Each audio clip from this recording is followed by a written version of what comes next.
Eta gaur, Hego Euskal Herriko hiriburuetako kaleak jendez bete dira, pobretzearen eta bizitzaren garestitzearen aurka Euskal Herriko eskubide sozialen kartak deituriko manifestazioak izan dira, baina pentsiodunek, sindikatuek eta beste hainbat eragilek ere bat egin dute deialdiarekin. Besteak beste, Ibon Idigoraz, pentsioak eta soldatak igotzea eskatu dute. Gutxieneko soldatak eta pentsioak igotzea bai eta guzti honen gainean aberastasuna banatzeko oihua entzun da lau hiriburuetako kaleetan. Karta sozialeko sindikatuek eta eragile sozialek deituta milaka lagun batu dira bizitza duinaren alde egiteko oihua aldarria.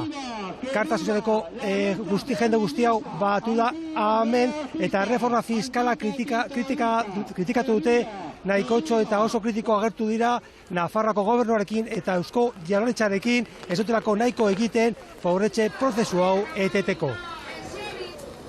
Euskal Herriko langileen erdiek ez dute baldintza duinik lanean, 1.400 eurotik beherako soldata kobratzen dute.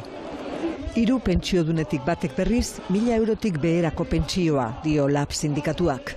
Politika publiko neoliberalak dira, azken batean, langileen aurka ematen ari den lapurreta hau posible egiten dutenak. Langile klasearen pobretze prozesua salatzeko irtet dira kalera Euskal Herriko eskubide sozialaren kartak deituta. Hona hemen Jaurlaritzari eta Nafarroako gobernuari egin dioten eskaera zuzena.